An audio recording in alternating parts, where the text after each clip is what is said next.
Welcome. Today we celebrate and honor the life, the wonderful life of Carlo Joseph Petrucci. What I want to share with you is my perspective of Dad's true essence. At his core he possessed, isn't it strange how quickly we talk about our loved ones in the past tense?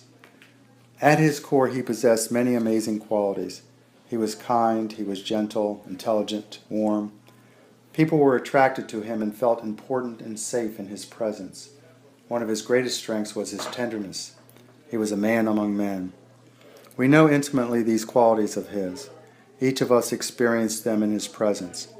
He had a profound respect for everyone and had the good fortune to win the respect of people who knew him. He spent the last 8 years in 3 senior residences. Everyone remarked about his gentleness and his concern of others. He appreciated and was grateful for his many friends. His highest quality, one that everyone here today and anyone who knew him are truly aware of, was his capacity to love. His willingness to show love for everyone, no matter who they were. His love was constant, unquestionable, always abiding, never hesitant, never judgmental, forever unconditional. I never heard him say anything less than positive about another person. He had an incredible heart and clear, sound mind. But as we know, there are challenges in the art of loving. Life is not always smooth. We do not always reach our goal or win the prize. The one that we want to love does not always return our love in the fashion we desire. Yet as a child, young man, and older adult, Dad never lost his capacity to love. While growing up in the 60s, 70s, or 80s during times of social unrest among different factions of the population, we were unaware of this unrest. Dad had planted the seed of love for all deep into our hearts. An example of Dad's unconditional acceptance of others is best shown in the opportunity he gave a young man to work at Pal Jack's Pizza. This young man was finding the life of a teen difficult and was in and out of compromising situations. When he confessed that to Dad during the interview, Dad's response was, "I don't care about what you've done, but only about what you do from here on out." This young man's father was present at Dad's recent 90th birthday celebration, and he shared with us that Dad became his son's mentor and changed his life. Another example is how he raised his 6 daughters, each one of them vying for the title of most favored. In an era where white men felt superior and women were not recognized for the magnificent creatures they truly were and are, he taught his girls that they could become anybody they wanted to be, that they could accomplish anything they wanted to do. They were not limited by being female. Instead, they would succeed by being the best they could be. Another lesson he showed us was how to keep moving forward and to keep our hearts open as best as one could, no matter the pain, the person, or the problem. I must admit that this was a difficult practice for me to learn and one I am still working to master. I would come to him and complain about someone, and he would say, "Dave, they're doing the best they can. You don't know what's going on in their life. Be patient. Let it go. Let it go. Let it go." As most of my siblings know, being patient and letting things go were not my strong suit. I'm thankful for Dad's patience and lessons to me along this continuous journey. Decades later, I have better learned this art of letting go and allowing love. There is a practice I use that I want to mention. It is simply this. When there is something that happens, like the death of a loved one, or the hurt of an unkind word, or when there is a thought that is bothersome, simply relax and release. Relax and release. Dad planted the seed of this great lesson in me 50 years ago. In the last 10 years, when I came across material that echoed the same theme, I was able to hear Dad's words. Dad was ahead of his time, and stopped long enough to understand the power to relax and release. If Dad had not shown me the way, I would never have been aware enough to embrace the lesson. My guess is that all of us will have ample opportunities to use this practice today and for the days ahead. I hope someday that I will be able to love continuously as our Father showed us. Relax and release. To fully express my understanding of the many dimensions of the essence of our Dad's love, I want to share a reading from a book titled The Prophet by Gahil Gibran. The background of the story opens with the Prophet Al-Mustafa having waited 12 years for his ship that is to return him to the isle of his birth. On the day that his ship arrives to take him home, The people of Orphalese gather around him for one more chance to hear him speak. Then said Almitra, "Speak to us of love." And he raised his head and looked upon the people, and there fell a stillness upon them. And with a great voice he said, "When love beckons to you, follow him, though his ways are hard and steep. And when his wings enfold you, yield to him, though the sword hidden among his pinions may wound you. And when he speaks to you, believe in him, although his voice may shatter your dreams, as the north wind lays waste the garden. For even as love crowns you, so shall he crucify you. Love gives naught but itself, and takes naught but from itself. Love possesses not, nor would it be possessed. For love is sufficient unto love. When you love, you should not only say, 'God is in my heart,' but also, 'I am in the heart of God.' And think not you can direct the course of love. For love, if it finds you worthy, directs your course. Our Father loved us dearly, and he taught us how to love by his example. He continuously demonstrated the art of love, and to his honor we will continue to be a family that loves. Another of Dad's amazing quality was his gift of being a teacher. Dad loved us. He spent countless hours instructing us, working with us, teaching us. He coached our basketball and baseball teams. He would be fearless in taking on a new project and roping me into helping him and teaching me along the way.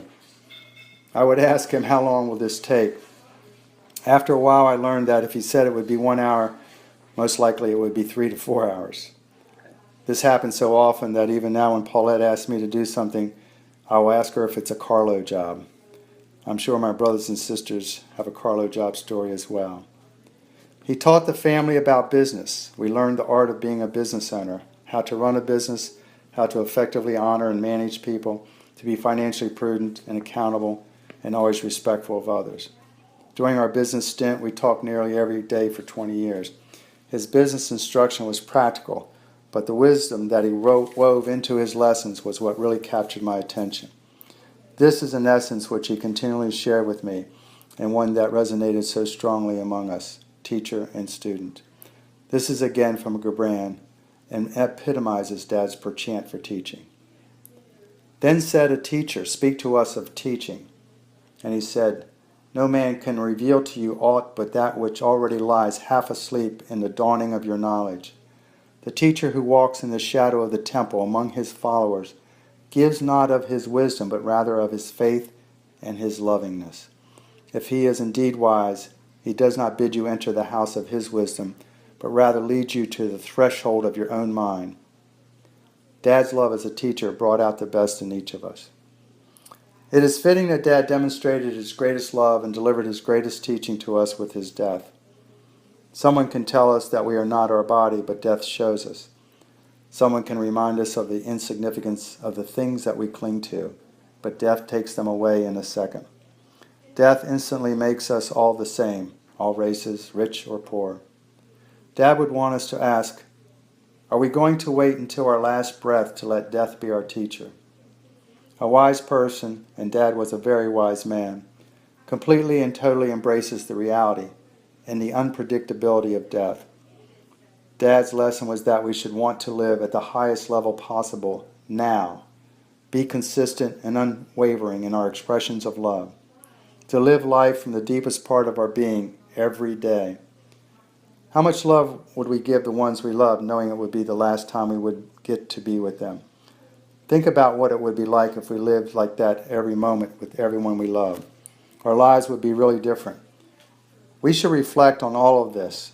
Death does not have to be a morbid thought. Death can be the greatest teacher in all of life. How can death be a teacher? If we take a moment to look at the things we think we need and how much time and energy we put into various activities. Imagine if we knew we were going to die within a week. How would that change things? How would our priorities change? How would our thoughts change? I knew last Monday that Dad was close to dying. I didn't fully understand how his last week would go. My priorities and those of the family members changed. Suddenly doing anything other than being close to him didn't matter. Dad would want us to think honestly about what we would do with our last week. What a wonderful thought to contemplate. Would we waste it? Give it our best shot? Treat it like it's not something precious? What are we doing with life? That is what death asks us. Dad has been our teacher of many things. He uses his death to teach us one more lesson. He asks us to live at the level of awareness that recognizes how precious life really is. He shows us how to be bold enough to regularly reflect on how we should live our last week. Dad leaves us with this final lesson. Start using every day to let go of that scared part of us that won't let us live life fully. Since we know we are going to die, be willing to say what needs to be said and do what needs to be done. Be willing to be fully present without being afraid of what will happen in the next moment. That's how people live when they face death. We get to do that too, because we are facing death every moment. Dad wants us to love and experience our life fully. Life is not something we get, it's something we experience. This was Dad's greatest lesson.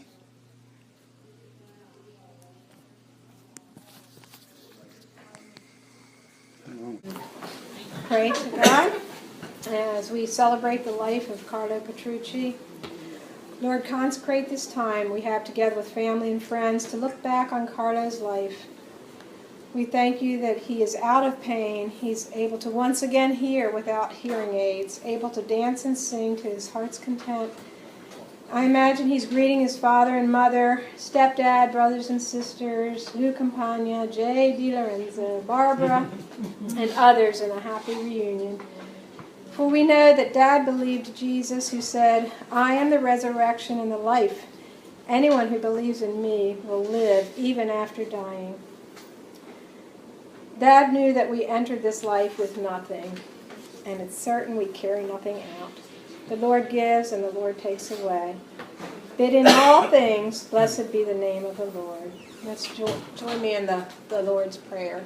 Our Father, who art in heaven, hallowed be thy name. Thy kingdom come, thy will be done, on earth as it is in heaven.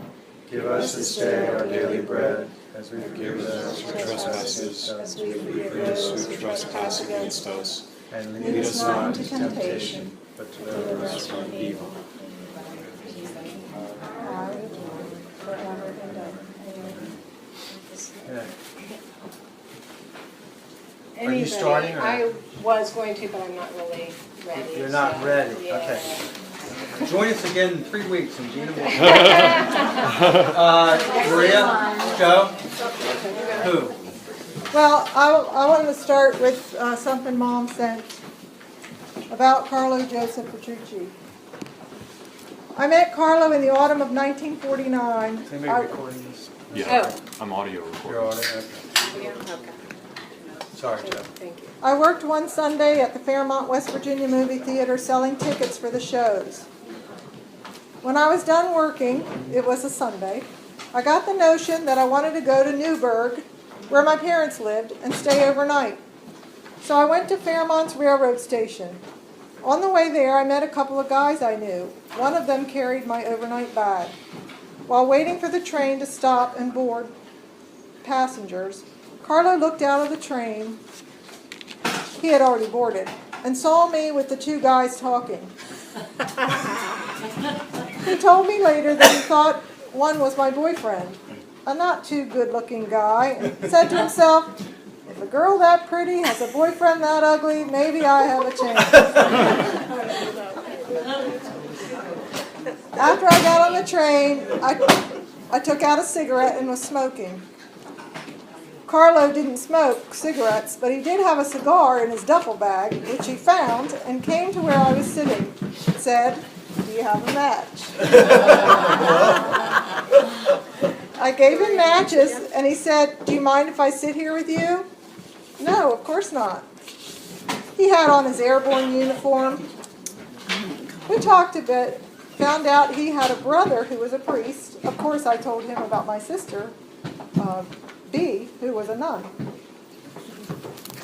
When he told me his brother's name, Pete Petrucci, I said, "Oh my gosh, I attended his mass this morning." Oh, wow. Yeah. Both of us had to change trains in Grafton, West Virginia. I was going to Newburgh, he was going back to Fort Bragg, North Carolina. He got my address and wrote every day. Oh my gosh.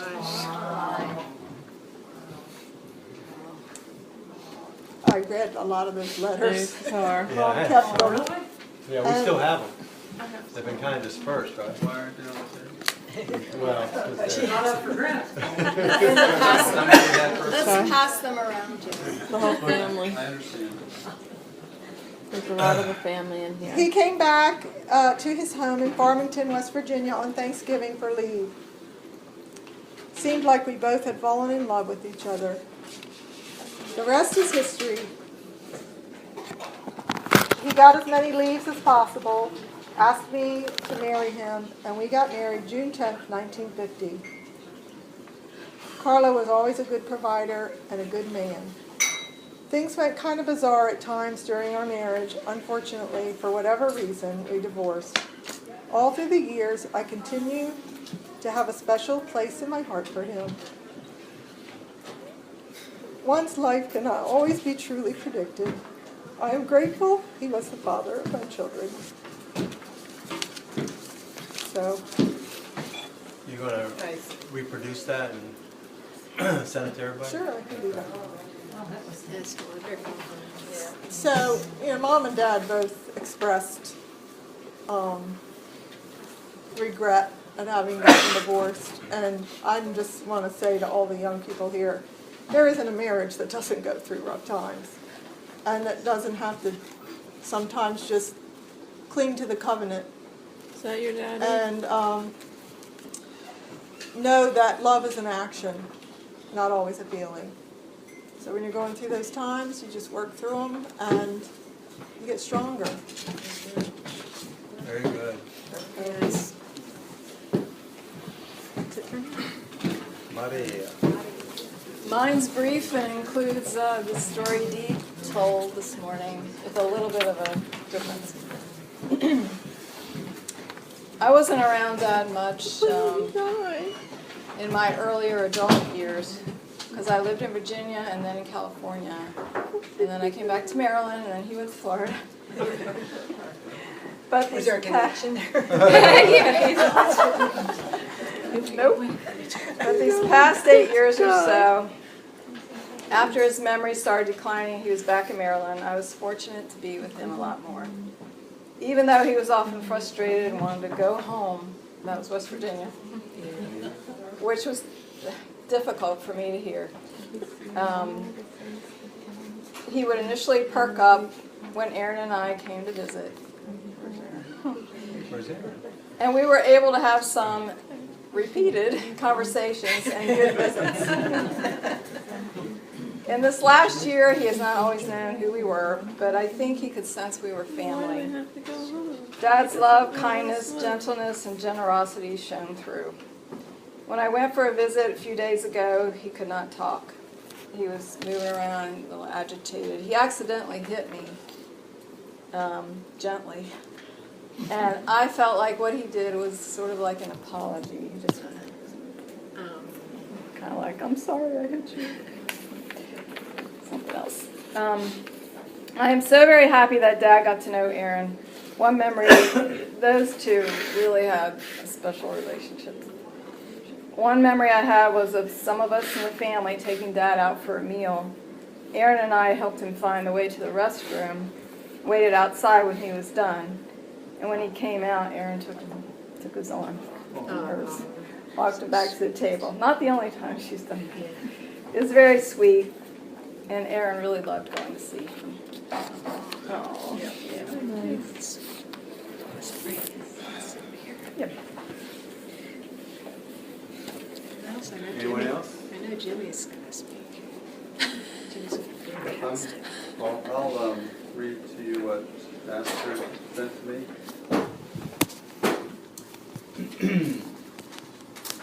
My father, she called it Carlo's celebration of life.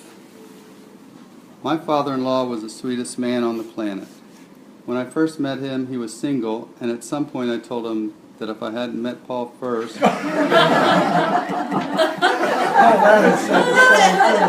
didn't know she was going to say that. All that said me too.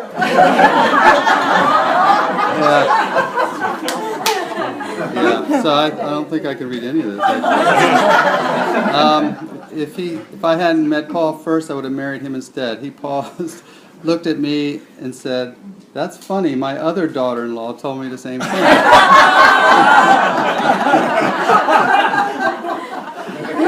That would have been this one here.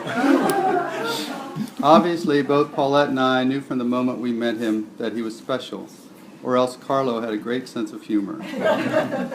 At age 68, Carlo was supposed to go to Italy with Paul.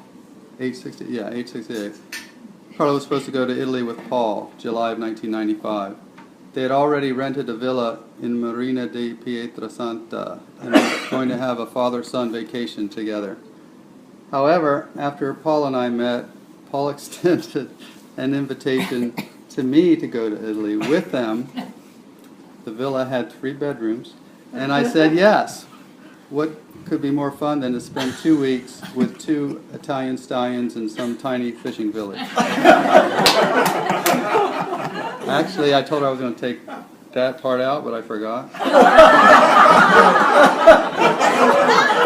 So I didn't think it was appropriate.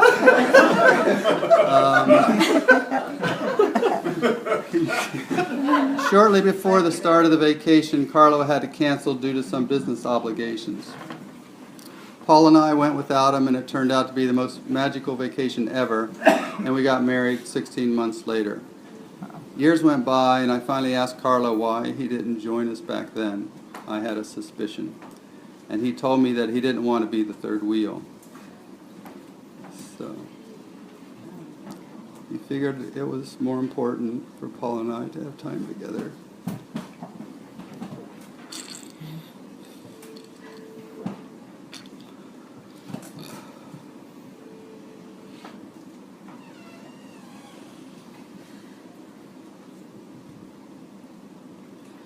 It turned out that Carlo would never go to Italy again. He made this sacrifice for us, knowing full well that this may have been his last chance to visit his homeland. That's the kind of person he was: generous, considerate, big-hearted, loving, funny, and fun-loving. And boy, was he handsome. I am sad that our daughter never had a chance to know Carlo the way I did. She would have loved him. When I look at pictures of Carlo holding her or playing with her when she was little, it doesn't show that she is his 15th grandchild. He loved number 1 as much as he did number 17. We called him Grampy Poo. Not even sure how to spell that. Carlito. I woke up at 2:30 a.m. PST, 5:30 a.m. Eastern Standard on Monday morning. I like to think that you came by to say farewell. Until I see you again, rest well, and thank you for each and every moment I was able to spend with you over the last 22 years. I love you.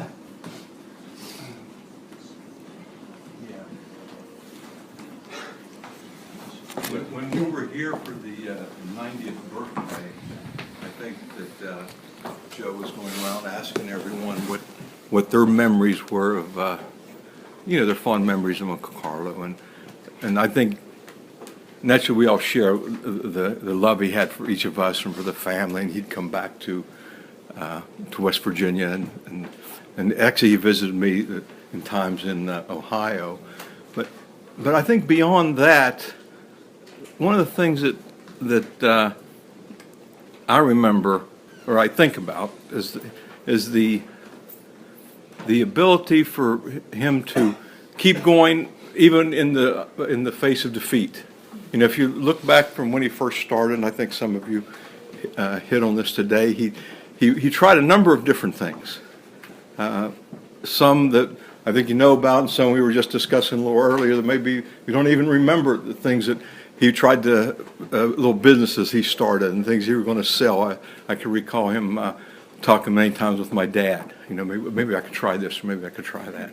One thing, it didn't work out, but it didn't stop him. I think that's the lesson that we all take from that is that hey, defeat is just momentarily for him, and then the next step, he had the potato chips, and then that didn't work out. Then he went to Laurel, Maryland. I can remember making that trip down, and eventually it worked out, and he became very successful.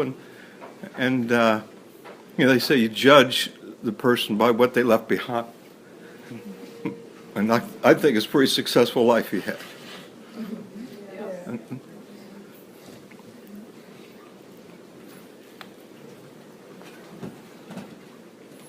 He took me to my first baseball game. I don't know how old we were, maybe, and I don't know, we were working, when we come in, and we would work there for a week, and I can't remember completely, but it was me and him, Uncle Pete and Dad, and it was raining. We went to see Baltimore at the old stadium, I think Brooks Robinson. I don't know if I was 10 or 12. So we started saying the rosary in the rain, and when we got there, it cleared up, and we lost the game. And then I remember working a little bit when he was tearing down the walls and stuff, and fixing the dinner theater up from the regular theater, and then when me and Rem started doing stuff like that, Uncle Carlo would like this project. And then at the end, when him and Barb were together, they would come up our house. When they come to Farmington, they would stay with us. And we had some really nice evenings, just talking, on the back porch. Really nice. That's what I remember.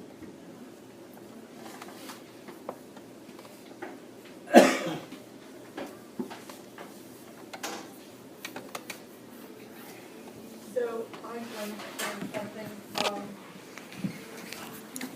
Sorry.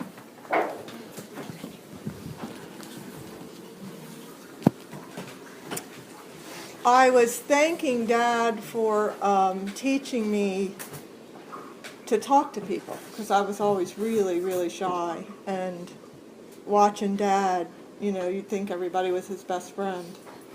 And he shared with me that he was very, very shy and introverted, and that it didn't come naturally to him. And that was really, I never knew that. He just shared that with me. Yeah, Within he the shared last that with me too. 10, 20 years or something. It was really an inspiration, because he went door to door selling things. I just couldn't imagine myself doing something like that. And, he did what he had to do, whether it was outside of his comfort zone or not.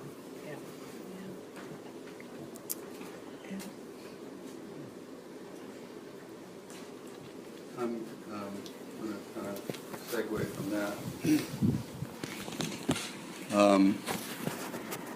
that. We were always raised to value education, and that came from our mother, I think. And Dad, I have his high school graduation yearbook that I picked up, and he didn't get very good grades, I know.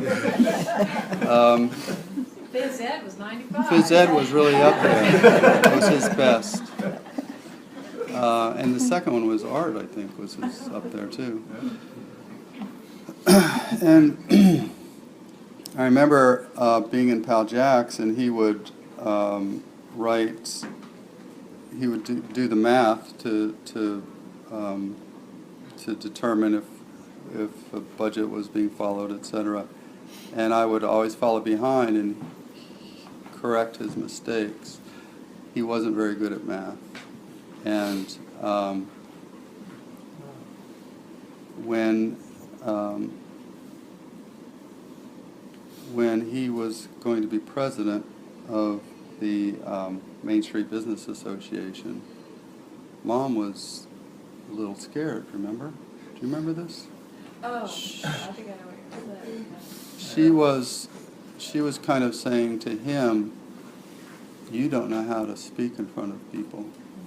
You can't give, I don't know if she said you can't, but yeah, like you'll have to do a lot of speeches, and she was concerned about that.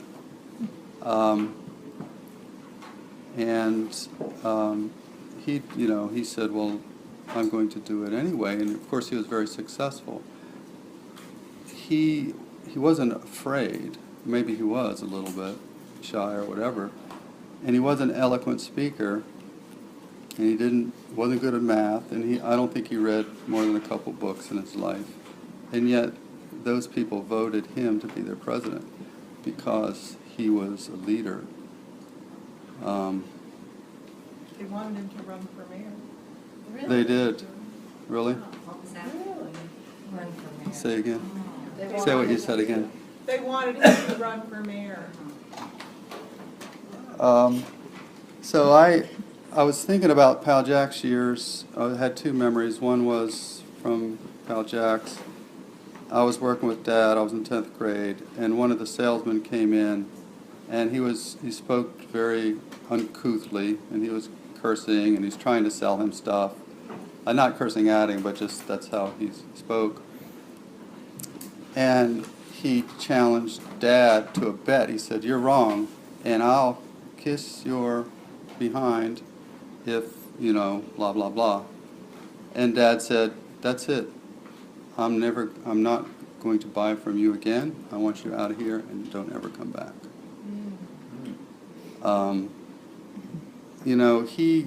He led from not only his heart, but from what's right.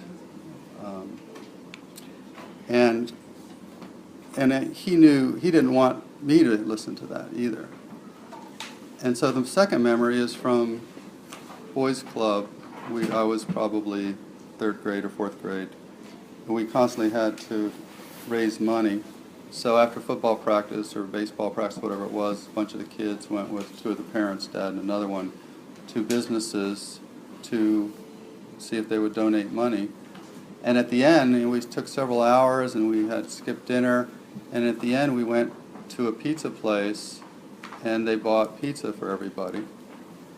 And neither this man nor Dad had much money, obviously. But the other guy was saying, well, taking his wallet out. And Dad said no. He said, the right thing to do is to take the money that we just got from donations and use that. And looking back on it, I thought that's so important, because it's not like he's doing it because he doesn't have the money either. That's like the typical thing, oh, we shouldn't take it, and people might think that we're taking money. And even if I don't think, even if I'm doing it for the right reason, people would be too ashamed or too afraid of what others would think to suggest that. But he knew what was right, even when it's not obvious. He just had this genuine knowing about him. He knew what to do, what the right thing was. And it didn't matter that he couldn't speech as well, and it didn't matter that he wasn't educated.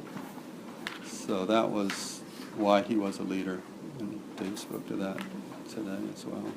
He told me the reason he didn't read much is because when he was little, and his mom had the grocery store to run, and he would sit in front taking care of customers, that he had to get up and work.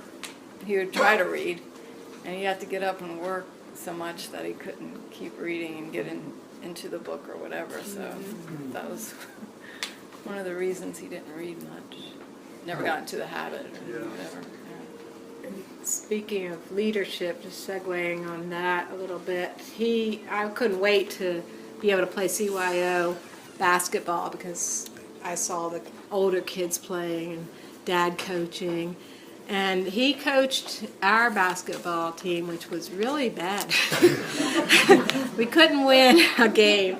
And halfway through, he gave us some encouragement. He said, if you can win one game, I will buy you all, have a pizza party for you all. He never told us that we were bad. Just looking back, he was just very encouraging, and he threw down that gauntlet, and daggone, we won a game. We're 1-7. Katie's got to go. Thank you. Yeah, do you remember? Yes. Bye, Dan. Gotta go. Bye, Bye, Katie. Andy. Bye, Andy. Bye, Andy. Thanks for Bye, sharing. Andy. Just a real quick second. Make sure everyone gets a prayer card and a in memory card. And for those who haven't heard, on the back of the prayer card, this verse is from Father Pete's prayer card. So I thought that was interesting. So there are some here if you haven't gotten it. I remember when Uncle Dominic was so sick in the nursing home, we went to the hospital. And when we knew he wouldn't probably come out of the hospital, Uncle Carlo came. And he stayed with me at the time. Of course, we had a chance to talk. But we went to the hospital every day, and of course, some of the family. And he stuck right there with him. We just stayed there day and, well, not into the night. And when he passed away, well, we had just gone downstairs to get something to eat. And I wanted to stay because we knew it was his time was near. And he goes, no, let's all go down. And I think he knew because when we came back up, Uncle Dominic had passed away. So I think, and just having him there was important to us. And then just another little thing. One time, it's when I was working more on the family tree stuff. And I said, Uncle Carlo, what if we come across some stuff that's not good, that's bad about the family? He goes, oh, just leave it out. I'll never forget that.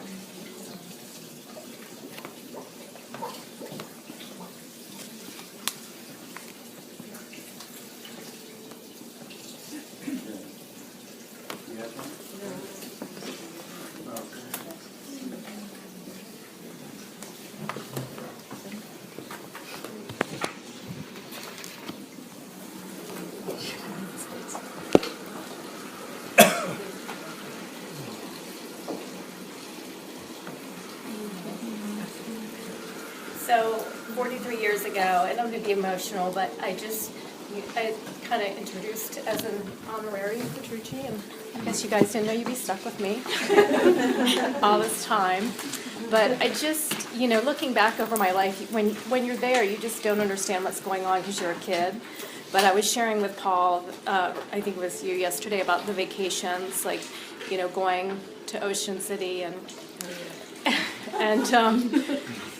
Dad didn't have a plan, and we showed up on the boardwalk and went into several places that were too expensive and ended up in this awful place on the boardwalk. We stayed for the weekend, and it was like iron beds and has a mattresses that. One room. Yeah, do you remember that? Yes. Yeah, so we all slept in you were there, so you remember that. And just, but I never felt like a burden. And with a family of 9 kids and me kind of self-inserting myself into the family, and I just, eating meals at your house, and I remember going on very personal trips, like Danny was somewhere at one point, and the family took me along to, and I just, I can't, and for everyone in this room, and not just for Mom and Dad, but I just can't thank you guys enough for loving me and, allowing me to be a part of your family, and just including me in something like this today is so special because each and every one of you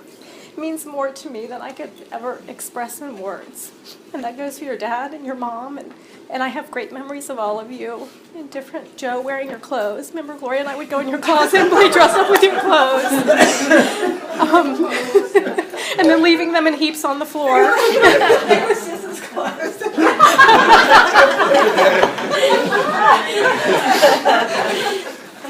Yeah, but I mean, thank you all, and I owe a world of gratitude to your parents. I've told Gloria before that, I've hijacked. Your mom sends me letters, and I write her back, and it's just so sweet to be a part of this family, and I really do truly feel like you guys are an extension of my family, and I love that. I'm number 10. He's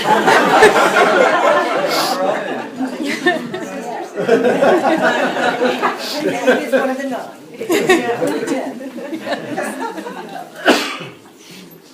Are you younger? Or I'm younger. Your mom calls me number 10. you are? Yeah. Yeah. Well, I hope next year, if we do decide to do the reunion in West Virginia and bury the ashes, it's like those of you that have not been to West Virginia or have not been there for a long time, like to see Bessie Ann Hill where Nana Petrucci had her grocery store, where they lived, during those really tough times. I hope that, we'll get a date early maybe and make that just more than just a family reunion, but a really special day. I mean, you're not going to see much, but that is where she had that store. Yeah, and in Grafton, where the first part of the family started. Going up to Oregon? Huh? Oh. Yeah, I remember that. We used to live here. Yeah. Our house. Yeah. We used to live here. Oh, okay, every 10 years, the Petrucci's come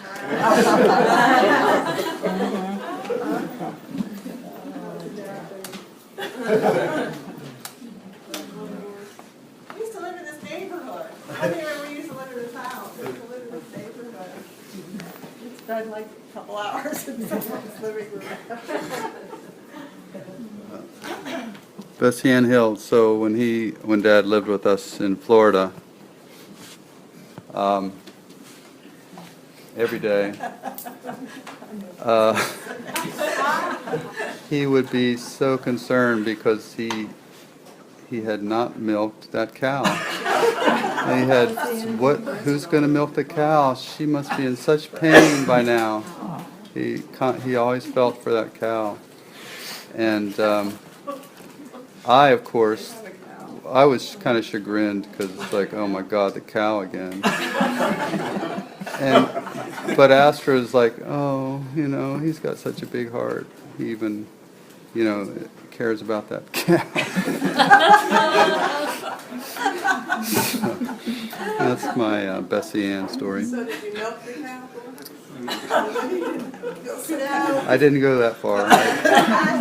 There is a point. Say, how long have you been away? And he'd say like a week, and she'd say, I think someone's taking care of it.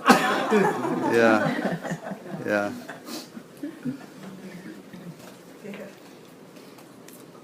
One time when Gloria and I were in high school, and we must have been 16, and I smoked for like a year. And Gloria smoked, and your dad found cigarettes in her room. So she did the great thing and said, "They're Susan's." And so the next time I was at your house, Dad came up to me and said, "Do you smoke?" And I said, "Yes." And he said, "So those were your cigarettes I found?" And I said, "No, those were Gloria's cigarettes, but I do smoke." He just turned around and didn't say another word. He just turned around and walked away.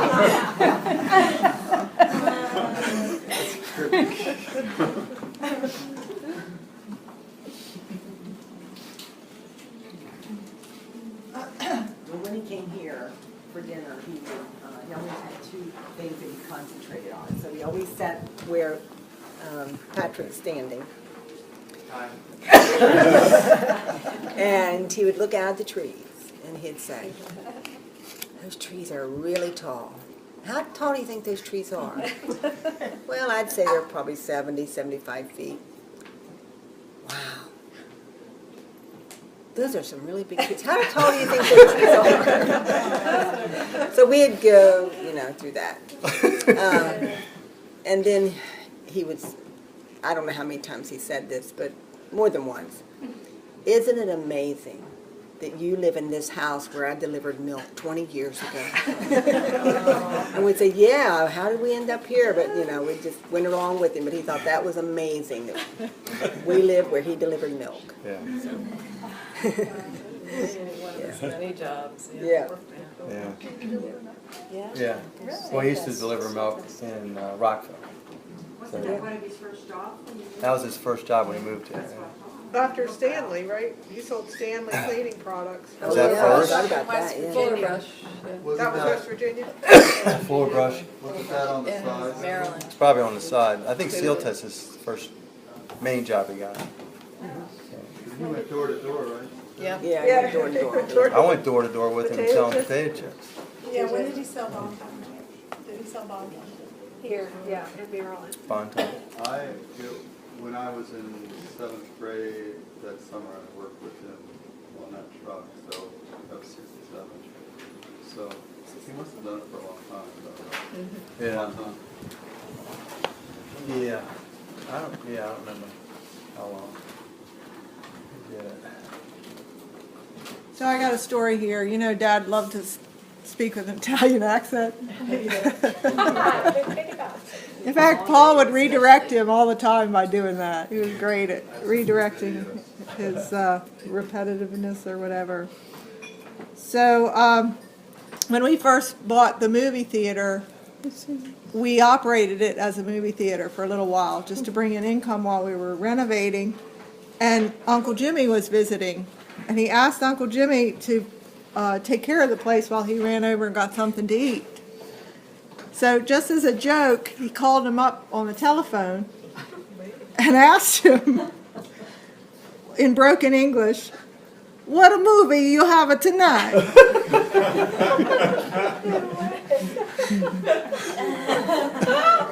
And Jim said, "Oh, I don't know."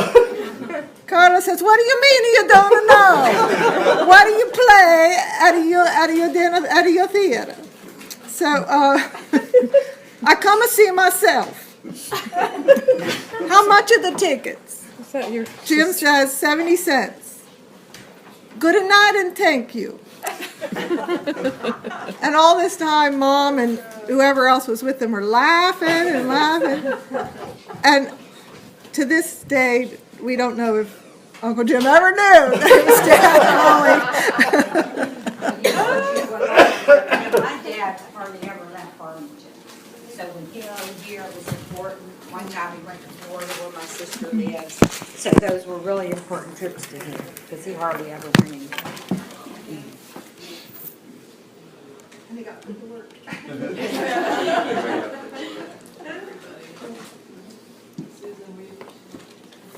I had a tour list every Saturday morning. I was saying last night they were no joke chores. It wasn't like water the plants. It was scrub the walls. And you couldn't go anywhere until they were done. Yeah, wash the dishes of family with a bunch of kids and no dishwasher. You know, like, it was not free. We were overjoyed to have another. We never really liked you that much. Well, Gloria said she was always embarrassed to have people spend the night because your mom would give them chores the next day. So I was the only person, I guess, she felt like it was okay.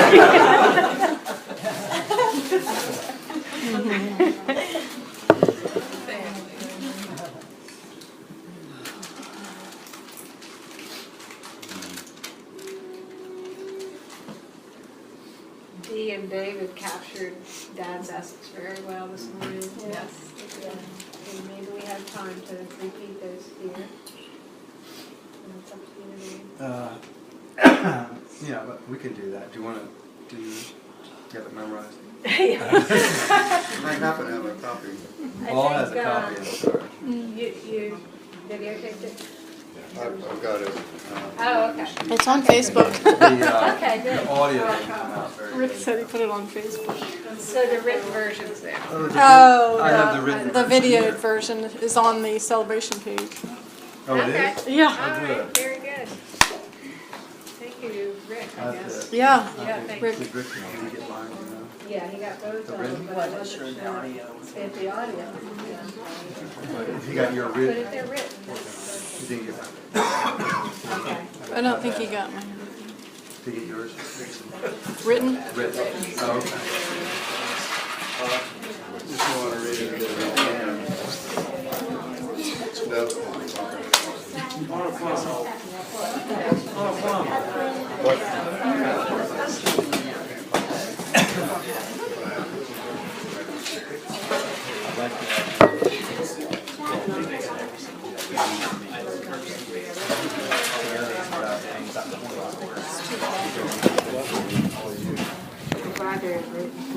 Yeah.